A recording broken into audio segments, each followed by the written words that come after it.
इस गांव में बच्चों के हाथों में किताबें नहीं हैं, बल्कि औजार हैं, काम करने के औजार, क्योंकि इनके लिए शिक्षा से कई ज्यादा जरूरी 2 वक्त की रोटी का इंतजाम करना है। गांव में पानी का नल ना होने की वजह से औरतों को कई किलोमीटर दूर से पानी लाना पड़ता है। फिर चूल्हे पर रोटी बनाने के लिए लकड़ियों का इंतजाम करना पड़ता है। अपनी जरूरतों को पूरा करने में इनका पूरा दिन निकल जाता है। इनकी घरों की छतों में इतनी क्षमता नहीं कि ये बारिश की बूंदों से बच सके, और गांव का हर आदमी कमाई की तलाश में शहर की तरफ जाता है।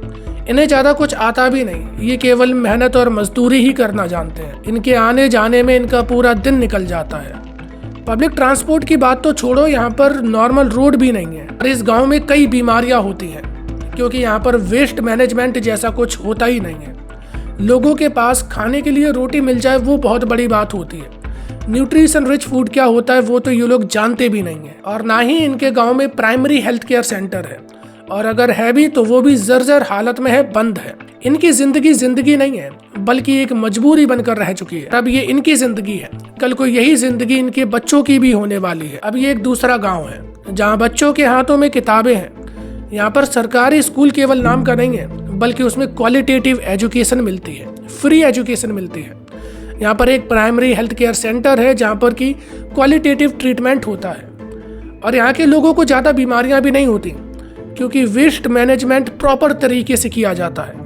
लोगों के पास खाने के लिए न्यूट्रिशन रिच फूड भी अवेलेबल है, जिससे कि इन्हें बीमारियाँ कम होती हैं। और इन्हें रोटी की जद्दोजहद के लिए, मतलब कि कमाने और खाने के लिए कहीं बाहर नहीं जाना पड़ता। इनके लोकल एरिया में ही इन्हें अपॉर्चुनिटी मिलती है काम करने के लिए। इनकी सरकारों ने पब्लिक इंफ्रास्ट्रक्चर पर अच्छा ध्यान दिया, सड़कें बनवाई, 24 घंटे इनके यहाँ पर बिजली आती है, वाटर टैप कनेक्शन हर एक घर तक पहुंचाया। और इतना ही नहीं, बल्कि इनके यहाँ पर इंटरनेट का भी कनेक्शन है। अब क्योंकि इनकी सोसाइटी में इतनी ज्यादा प्रॉस्पेरिटी है, तो इसकी वजह से ये सब लोग बड़ी शांति से रहते हैं। यहाँ पर कोई क्राइम नहीं होता। और जबकि जो पहला गाँव था, वहाँ लोगों के रहन सहन की कंडीशन बहुत खराब थी, जिसकी वजह से वो लोग कई क्राइम में इंडल्ज होने लगते हैं, चोरी डकैती करते हैं, लूट मार करते हैं, यहाँ तक कि रेपिस्ट भी बनते हैं। लेकिन यही दूसरा गांव है जहाँ पर प्रॉस्पेरिटी अच्छी है, वो लोग शांति से रहते हैं। तो ये 2 एग्जाम्पल मैंने आपके सामने रखे। ये कोई गाँव की बात नहीं है।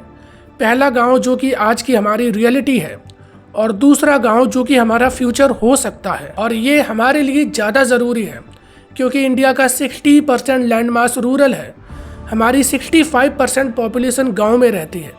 तो आप केवल स्मार्ट सिटी बनाने के ऊपर अगर फोकस करोगे तो उससे कोई भी भला नहीं होने वाला, बल्कि आपको स्मार्ट विलेजेस बनाने पड़ेंगे। ये काम आपकी सरकारें कर सकती हैं, लेकिन तब जब आप जागरूक होगे कि कहीं आप 500 रुपये में या फिर 1 बोतल शराब में अपना वोट ना बेच दो। आपको ये याद रखना होगा कि आप एक बोतल के बदले अपना केवल वोट नहीं दे रहे हो, बल्कि अपने बच्चों का भविष्य और उनकी पूरी जिंदगी दांव पर लगा रहे हो। और ये सब तब बदल सकता है जब जनता जागरूक होगी। मैं अपनी पूरी कोशिश कर रहा हूँ जागरूकता बनाने के लिए, लेकिन इसमें मुझे आपकी सपोर्ट की ज़रूरत है। मैं ये एक सीरीज़ बना रहा हूँ, भारत बदलना है, जिसमें कि हम इंडिया के हर टॉपिक के ऊपर बात करेंगे, जो कि ज़रूरी है।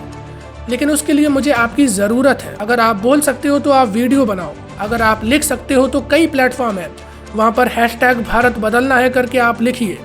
आप अपने दोस्तों तक इस चीज़ को पहुँचाइए, हर व्हाट्सएप पर आप इसे शेयर करिए।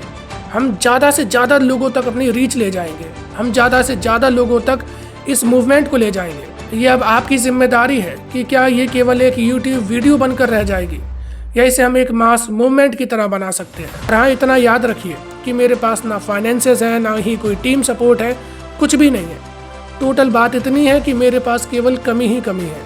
अगर है तो कुछ जुनून है, जज्बात है, बस एक उम्मीद है कि मैं बदलूंगा, कि लोगों को ऐसा बनाऊंगा कि वो करप्ट ऑफिसर से, अपने नेताओं से सवाल उठाएंगे, और ये देश बदलेगा, भारत बदलेगा।